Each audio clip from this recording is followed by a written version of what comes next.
I built half the skyline in this city, but for the last 5 years, I've lived in a house of ghosts. Every quarter, I transferred $75,000 to my daughter-in-law, Rebecca. I told myself it was for my son's legacy foundation, a charity he started before the private plane he was piloting vanished over the Atlantic. I was funding his dream because I couldn't save his life. I'm Arthur Sterling, 70 years old. I was at my grandson's birthday party when 8-year-old Sam crawled under my desk to find a lost marble. He came out holding a crumpled piece of mail with a weird look on his face. "Grandpa," he whispered, "why does the foundation have a basement at the old shipyard? And why does Daddy live there?" My heart didn't just skip a beat, it stopped. Before we continue, please kindly like and subscribe to this channel to help us reach a wider audience. Thank you. I stared at the paper in Sam's small, trembling hand. It was a commercial electric bill for Unit 9 at the Old South Terminal Shipyard. The account was under the Julian Sterling Legacy Foundation, but the usage was impossible for a simple charity office. It was the power draw of a small factory. My son Julian had been dead for 5 years, lost in a plane crash with no body ever recovered. I had spent $1.5 million in quarterly payments to Rebecca to keep his memory alive through this foundation. Now, my grandson was telling me his father wasn't in heaven. He was in a basement by the docks. "Sam, look at me," I said, my voice shaking. "Why do you think Daddy lives there?" Sam wiped his nose and looked at the door to make sure Rebecca wasn't listening. "Mommy takes me there every Saturday," he whispered. "She tells me to stay in the car, but once I went to the window, I heard him talking inside. He was talking about blueprints and steel. He sounded like he was crying, Grandpa. And when I asked Mommy about it, she got really mad and told me never to speak of it again or I'd lose my toys." The realization hit me like a physical blow. Julian hadn't died in that crash. Rebecca had faked the entire thing to collect the insurance and, more importantly, to keep Julian as a ghost architect.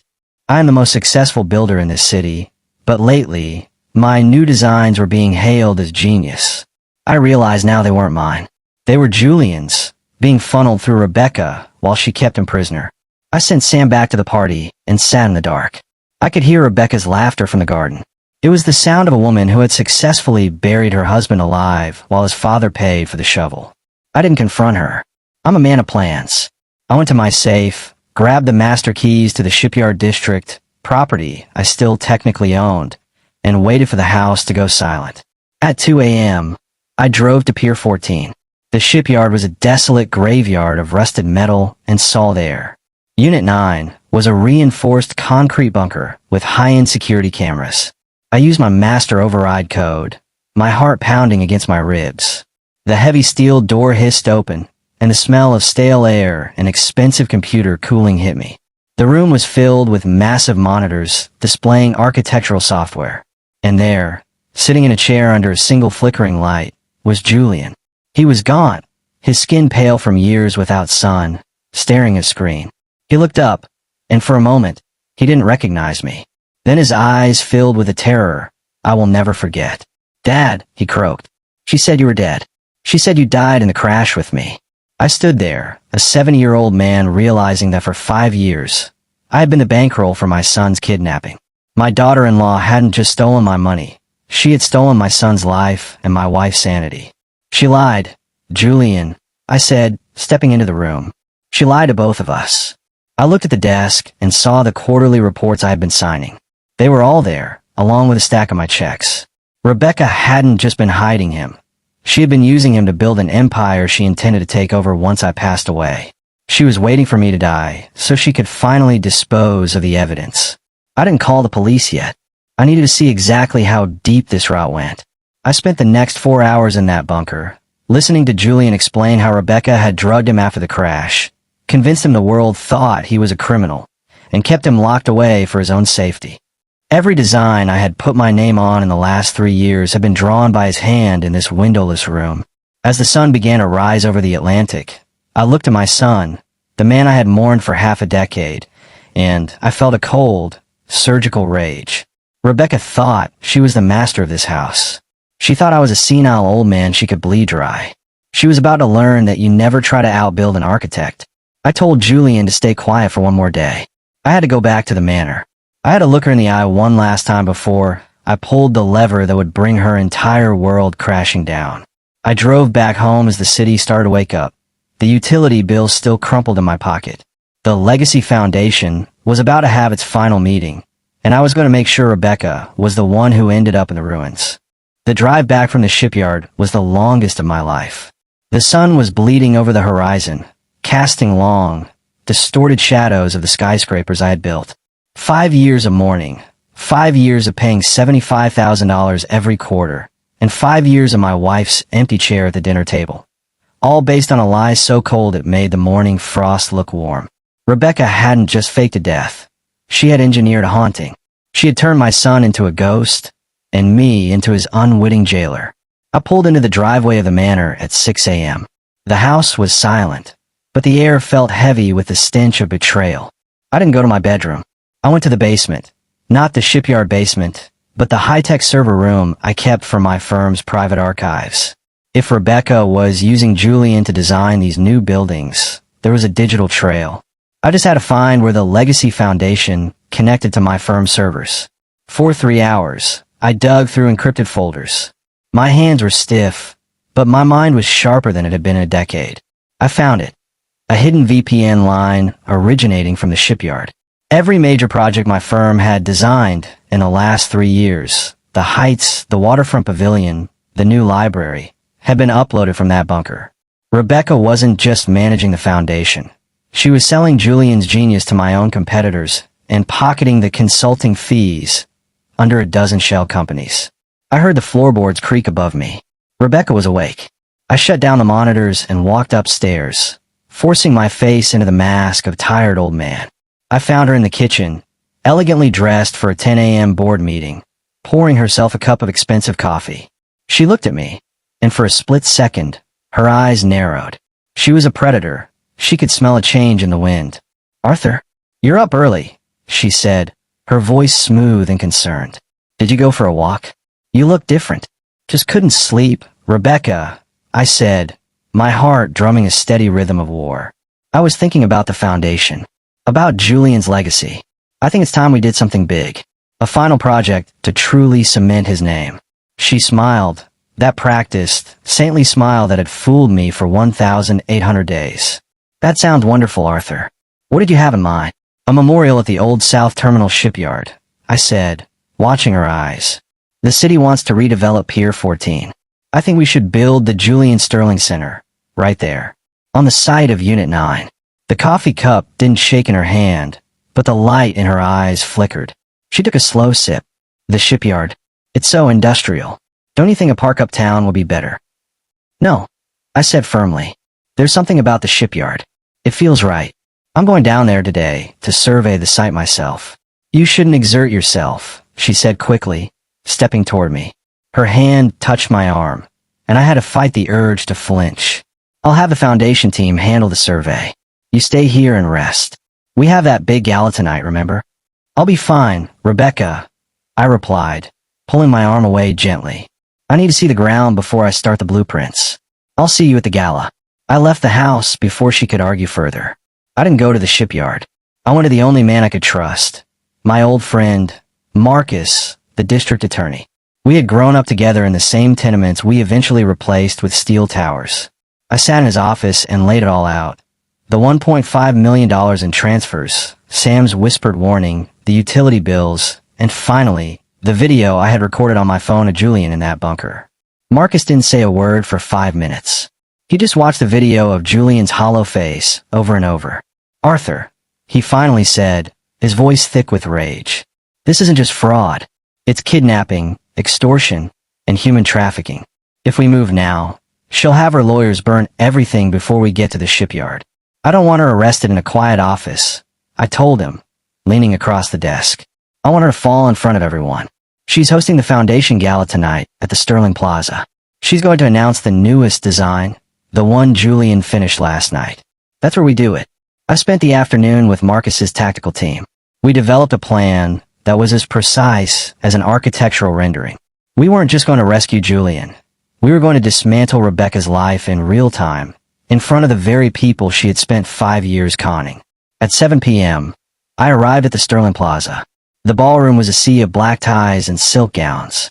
Huge portraits of Julian hung from the walls. The legacy she was using as a mask. Rebecca was at the center of the room, the belle of the ball, accepting praise for her tireless work for the community. I stood in the back, checking my watch. The police were already at the shipyard. They were moving in silence, using my master codes to bypass the alarms. My heart was in my throat. If Julian wasn't safe, if she had a backup plan, but I had to trust the structure I had built. Rebecca took the stage to a roar of applause. She adjusted the microphone, looking every bit the grieving, visionary widow. Tonight, she began, her voice echoing through the hall. We unveiled Julian's final masterpiece. A design found in his private journals. A vision for a city that never stops dreaming. She hit a button, and a massive 3D rendering appeared on the screens behind her. It was a beautiful, soaring glass tower. The crowd gasped. It was Julian's best work, and his last. I'm so proud to bring this to you, she said, her voice cracking with fake emotion.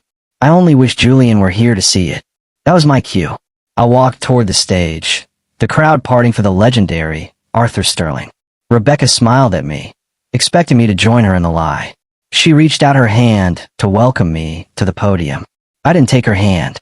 I took the microphone. Julian is here, I said, my voice booming through the speakers. And he's had a lot to say about this design.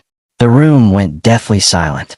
Rebecca's smile didn't drop, it froze. It was the look of a building just before the demolition charges blow. Arthur, dear, you're confused, she whispered, trying to pull the mic away. The grief, it's been a long night. The grief is over, Rebecca, I said, looking her straight in the eye. But your trial is just beginning. At that exact moment, the screens behind her flickered. The 3D rendering of the tower vanished. In its place, a live video feed appeared. It was dark, industrial, and cold. The camera moved through a heavy steel door and into a windowless room. The audience gasped as the camera landed on a man sitting in a chair, shielding his eyes from the light. It was Julian, live from the shipyard. The silence in the ballroom was shattered by a collective scream of disbelief.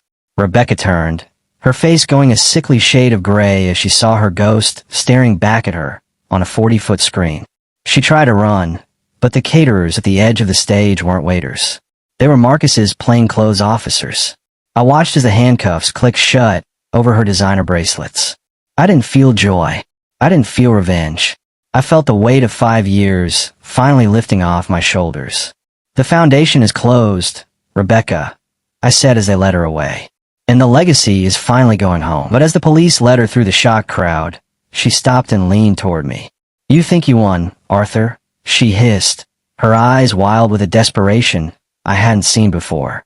You think Julian is the only secret I was keeping? Check the legacy accounts again. Check who else was on the payroll. She was dragged out, but her words hung in the air like a poisonous fog. I looked at the screen, and my son being led to an ambulance. And I knew that David Revenge was only half finished. There was a deeper rot in this city, and Rebecca was just the first floor. The ballroom was a chaotic blur of flashing blue lights and the hushed, terrified whispers of the city's elite. Rebecca had been hauled out in front of the very people she spent 5 years manipulating, but her parting words stayed with me, cold and sharp. Check who else was on the payroll. I didn't stay for the press. I didn't stay to answer the frantic questions of the board members. I took a police escort straight to the hospital where they had taken Julian. I needed to see him. I needed to know that the man I had rescued was actually my son and not just another layer of the architectural illusion Rebecca had built. When I walked into the recovery wing, the smell of antiseptic hit me, a sterile contrast to the salt and rot of the shipyard. Julian was sitting up in the bed. Without the flickering light of the bunker, he looked even worse. His skin was the color of parchment, and his hands, the hands that had drafted the future of our city, were trembling. Dad, he whispered as I approached. He didn't reach for me. He looked like he was afraid he would shatter if I touched him. Is she really gone? She's in a cell, Julian, I said, sitting beside him. The nightmare is over. I'm bringing you home. We're going to fix this. Julian let out a hollow laugh that turned into a cough. Home. Dad, the manor isn't home anymore. It's a surveillance hub. Every room, every vent. She was watching you. She was watching Sam. That's how she knew exactly when to pivot. That's how she knew which designs to steal. He grabbed my arm, his grip surprisingly strong. You don't understand. Rebecca didn't do this alone. She couldn't have faked the FAA reports. She couldn't have suppressed the satellite data from the night of the crash. Someone in the Sterling firm was feeding her the bypass codes for the holding companies. Someone gave her the dead files to hide the money in. My mind raced. To hide $1.5 million in transfers and keep a man hidden in a city-owned shipyard required more than a greedy widow. It required a structural engineer of corruption. It required someone who knew my business as well as I did. I left Julian under guard and went straight to the Sterling firm's headquarters. It was midnight, and the glass tower I had built stood like a dark sentinel over the city. I bypassed the security desk. The guards didn't dare stop me after the news of the Gala, and went straight to the chief financial officer's suite, Bradley Vance. He had been my protege for 15 years. He was the man Julian had trusted like a brother. He was the one who managed the foundations, tax filings, and the firm's offshore accounts. I didn't use a key. I used a security override. When the door opened, Bradley wasn't there, but his computer was humming. He had been in the middle of a mass deletion. The screen was a waterfall of file erased notifications. Looking for something, Arthur? I turned. Bradley was standing in the doorway, a heavy leather briefcase in his hand and a cold, arrogant smirk on his face. He wasn't the stuttering assistant I remembered. He looked like a man who had already calculated the cost of his betrayal and decided it was worth the price. The $40,000 every January, the $75,000 quarterly. You were the one who balanced the books, weren't you, Bradley? I asked, my voice dangerously calm. You helped her bury my son so you could take over the firm once I was gone. Bradley walked into the room and sat behind his desk, my old desk. Julian was too slow, Arthur. He wanted art and sustainability. Rebecca and I, we wanted growth. We wanted the contracts for the Newport project. But you would never have given them to us. You were too busy mourning a dead son to see that the world was moving on without you. You kept him in a bunker, I hissed. You let my wife die of grief. Eleanor was collateral damage, Bradley said, checking his watch. And Julian? He's a genius. We couldn't let that talent go to waste in a grave. He designed $3 billion worth of infrastructure from that room. We just provided the office space. He stood up, tapping the briefcase. The police are on their way here, Arthur. But by the time they arrive, the money will be in an account you can't touch. And I'll be on a flight to a country that doesn't care about your architectural integrity. Rebecca was the face of the operation. She was the one who got greedy and took the kid to the shipyard. That was her mistake. I'm just the guy who managed the blueprint. He moved to push past me, but I didn't move. I am 70 years old, but I spent my youth hauling rebar on construction sites. I stepped into his path, my shadow towering over him in the dim light of the office. You're a good accountant, Bradley, I said, but you're a terrible architect. You forgot about the fail-safes. His smirk faltered. What fail-safes? Every building I've ever built has a kill switch for the digital infrastructure in case of a foreign breach, I said, pulling a small, black remote from my pocket. And every computer in this firm is connected to the Sterling Plaza grid. When I hit this button, every file you just deleted isn't gone. It's being mirrored directly to the district attorney's server. And the doors to this suite, they're reinforced steel, Bradley. They don't open until I say they do. I pressed the button. The heavy oak doors slid shut with a thud that echoed like a coffin lid. The file erased, notifications on his screen turned bright red. Uploading to secure, external server. Bradley lunged for me, but he was a man of pens and paper, not blood and bone. I shoved him back into the chair he had stolen from me. You think this is about money? I asked, leaning over him. This is about the structure of a family. You tried to demolish mine to build your empire.